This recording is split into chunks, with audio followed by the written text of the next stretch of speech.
నమస్తే అందరికి ఎలా ఉన్నారు? అందరు బాగున్నారా? సో నేనైతే గోవాకి అయితే వచ్చినా కదా. గోవాలో అయితే మేము ఒక వారం నుంచి అయితే తిరుగుతున్నాము. ఇదంతా కూడా గౌసన్న బ్రదర్ గౌసన్నతో అయితే మేము తిరుగుతున్నాం అనమాట. సో ఇక్కడికి ప్రతి ఒక్క లొకేషన్ కి అన్న అయితే మమ్మల్ని తిప్పినాడు.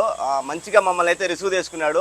మంచిగా మేమేమేమి చూడాలో అన్ని మొత్తం అయితే అన్న బోరాన్ చేపించాడు అనమాట. తమ్ముడు బోరాన్ తో. సో ఇక్కడ ప్యాకేజ్ వచ్చేసరికి చాలా ఉన్నాయి ప్యాకేజ్. సో మన వీడియోలు చూస్తూ అన్న వాళ్ళకైతే ఫోన్ చేసి నా పేరు చెప్తే ఖచ్చితంగా మీకు అయితే డిస్కౌంట్ ఉంటది. ఎటువంటి మీరు స్కామ్లు గురి కాకుండా కూడా అన్న అయితే పెద్ద భరోసా అయితే ఇస్తాడు. మీరు రైల్వే స్టేషన్ దాకా వస్తే చాలు మొత్తం అన్న అయితే చూసుకొని మిమ్మల్ని హ్యాపీగా మళ్ళీ రిటర్న్ అయితే ఇంటికి పంపిస్తారు. అది ఏపీ కావచ్చు, తెలంగాణ కావచ్చు, మీరు వేరే లాంగ్వేజ్ వాళ్ళైనా సరే అన్న అయితే కవర్ చేసి మిమ్మల్ని అయితే హ్యాపీగా ఖుషిగా మిమ్మల్ని అయితే ఇంటికి పంపిస్తాడు. గోవాకి ఎవరైనా వచ్చే వాళ్ళు ఉంటే మాత్రము వెంకీ తరఫున నాకు ఫోన్ చేసి అంటే ఫుల్ డిస్కౌంట్ ఇస్తాను మీకు. మన దగ్గర రిసార్ట్సే కాకుండా bikes, cars, rent cabs, tours and travels మొత్తం ఏ టు జెడ్ మన దగ్గరే ఉన్నాయి. వాటర్ స్పోర్ట్స్ మీరు అక్కడి నుంచి ఇక్కడికి వచ్చిన తర్వాత గోవాకి మొత్తం ఏ టు జెడ్ నేనే ఉండి చూపిస్తాను మీకు. Thank you Venky.